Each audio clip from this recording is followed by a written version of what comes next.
So just driving home, and I'll do a topic on Japan is an island and what it means for you that you might not be aware of. But first of all, I'd like to shout out to Lynn and Jordan for their support on the Buy Me a Cat Food, on the Buy Me a Coffee. Thank you very much, guys. It's very much appreciated.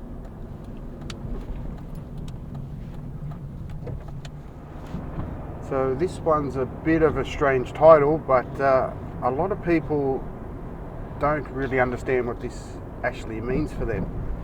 People that come from islands, and it's no offence to anybody, I come from an island as well, and it's true for Australians. People that come from an island can be very small-minded and very parochial about things, so they can be very touchy. So if you have ever met Australians around the world, we can be quite curt and defensive and things like this. So if you might say something about Australians or about Australia, and they'll jump on you very quickly. So it's a symptom of being on an island. So you find this everywhere in the world. Anyone that's ever been to Hawaii will know that Hawaiians are a little bit like Australians in this regard as well. Anything that might be construed as criticism of the way things are done on the Hawaiian Islands is usually met with a little bit of hostility. So a little bit of a default setting for people that live on islands is if you don't like it, go home. This is common, and this is in cultures all around the world. And it's to do with living on an island. And people that live on an island, they all share this sort of psychology, possibly, that there's only so much resources, and if you don't like it, go somewhere else. It's nothing like that. And Japan's no different. So the Japanese can be very touchy about anything that might be construed as criticism. So you have to be very mindful of what you say, even certain things that you might find I can't see anyone can be offended by that. You might just say you don't like Mitsubishi cars or something, they're no good. Could be something as simple as that, and some people might get offended by that. So a common thing that Brits will often say about Australians is Australians have two chips on their shoulders, one on each, and it's to do with being on an island, being a little bit isolated. Most people that meet Australians generally get along with them. Same with Japanese, but there are little touchy things that can put you off with them very quickly, and it's to do with the island thing, in my view. I've met heaps of Americans, and it's not that easy to offend an American, actually, but it's very easy to offend an Hawaiian. If you were to say Hawaiian food sucks, they'll get really, really offended, and Hawaiian food does suck. It's horrible. It's one of the worst cuisines ever, and I like Hawaiians, but their food's horrible. But I'd never say that to them because they'd get absolutely offended, and at worst it might come to blows. Very touchy about little subjects that might put them in a bad light, and Aussies are the same, and Japanese are no different. So also another thing you find with people who come from island countries is they tend to be more open a little bit. People that come from, say, larger countries that aren't islands, they're a little bit more wary of people because they've probably been around a lot more people or whatever, and a little bit more suspect of others. But people who live on islands, they're generally more open, and that's a positive. So I find Japanese people quite open compared to, say, someone from New York. I'd say someone from New York is more closed than the average Japanese, believe it or not. So this works in your favour if you come here. You'll notice too that as far as long-term stayers, so people that come to Japan and sort of live out their lives, I've got no data on this, but I'm absolutely convinced of this.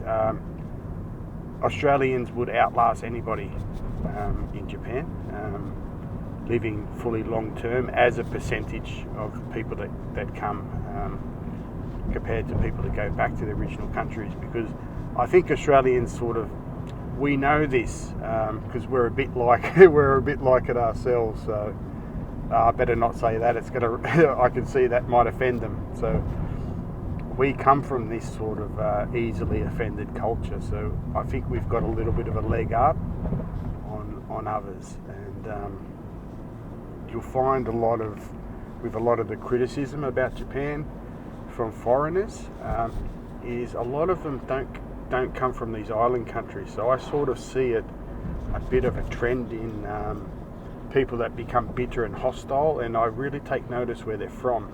So this I think is a thing. Put in the comments if you think it might not be, but this is my hunch and this is sort of my experience. So out of all the people, English-speaking people from English-speaking countries that have the hardest time, I find are the Canadians and the mainland Americans have the most sort of bitter experiences and maybe regrets, and maybe see Japanese people as cold or something like that. And it's possibly because they've said the wrong things and they don't even realise it. So you can offend the Japanese and you're not going to know it unless you can read the air. And reading the air in Japan is almost impossible.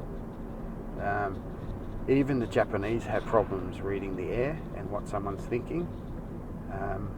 So for a foreigner, unless you're super observant and maybe you have like a native speaking wife or something, and say, you should have said that or whatever. There's no one to rein you in. It's so easy to make a mistake, and that has consequences. So as someone that's come from an island and is a little bit famous for being a bit like this, this is why these sort of things don't bother me. I can see it the way they see it as well. Well, if you don't like it, go home.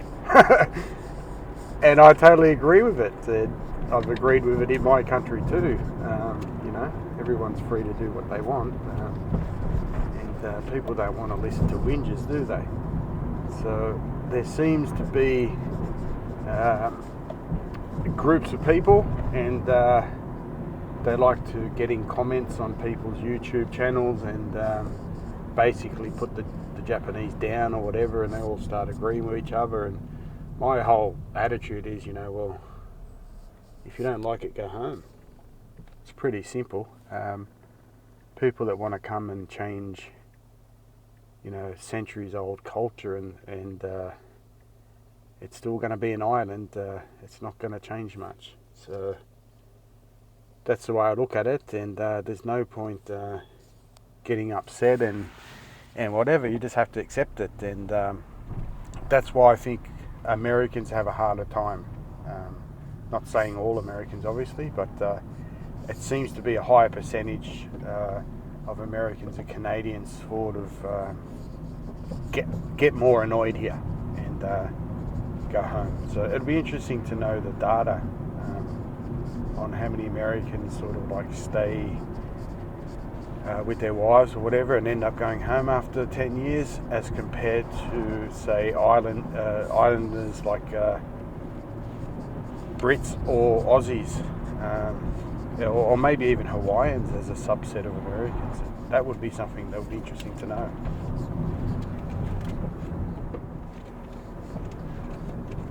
And a lot of this sort of island sort of mentality, if you want to call it, it spills over into many things. It spills over into workplaces, spills over into methods and procedures, and sort of unwillingness to change or taking a long time to change things.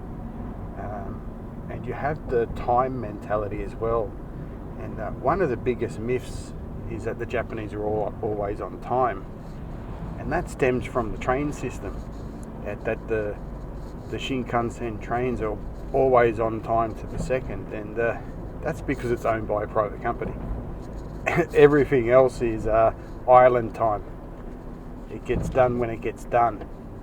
So people come here and they get absolutely shocked, that they're on an island and they've got this image that everything gets done to precision, and it's just not true. And anyone that's been here for any period of time knows this, and it's because of the image they have from the media they consume. So a lot of people consume a lot of media around Tokyo and around the Shinkansen sort of culture and the high-tech culture and this sort of thing, but most of Japan's not. Japan is still in the 70s, and I love the 70s. Who doesn't like the 70s? Open a bank account here and they give you a passbook. I mean, it doesn't get any more 70s than that, does it?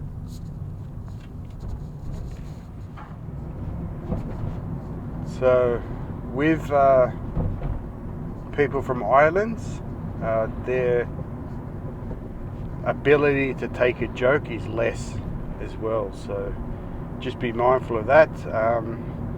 If you just like making a little harmless joke that might be in your culture, it'll be exacerbated here. So something that's just a little bit of a play joke, some people can get offended really easily.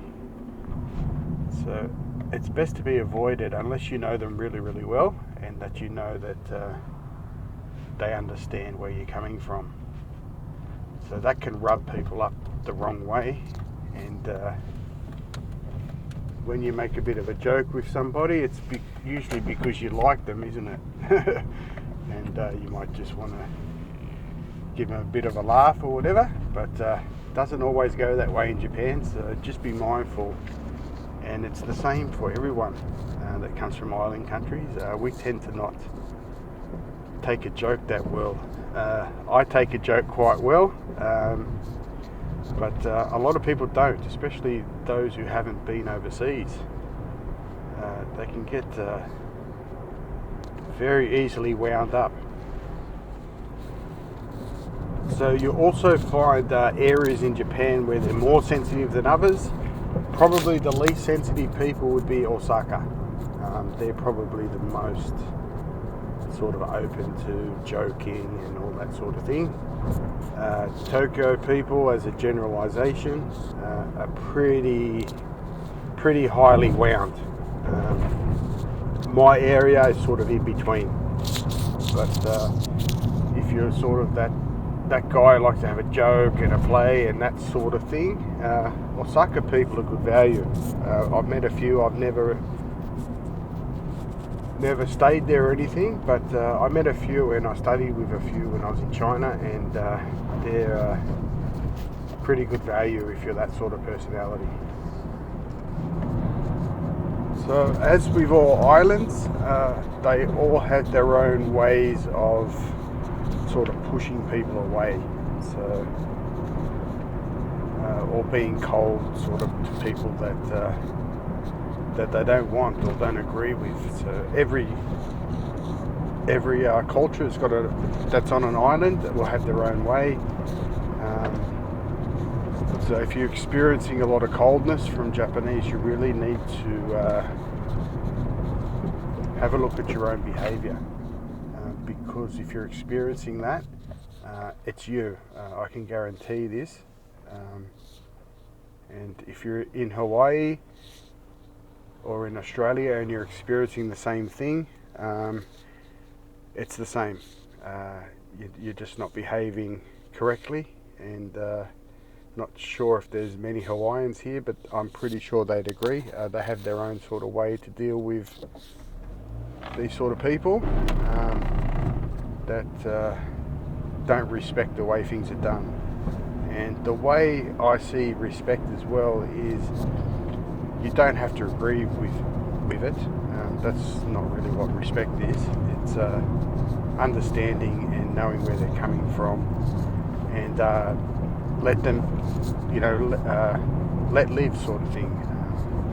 That's respect. You don't have to agree with everything, and if you're coming from a totally different culture and living here and you agree with everything, I find that hard to believe as well. So everybody's going to have differences of opinions and things they don't like and whatever.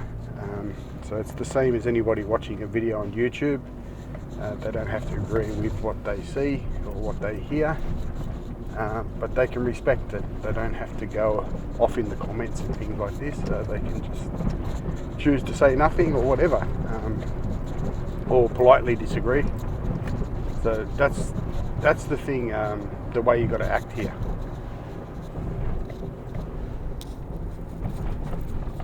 So again, I'm almost home. It's so hot at the moment, and overnight it was 2 degrees, and I actually had to put the heater on. It dropped so low. Gigi was headbutting me, he was freezing. So even in spring, you can experience some cold overnights in Nagano. So anyway, I'm almost home. Hope you got something out of the video, and as always, hope you liked the video.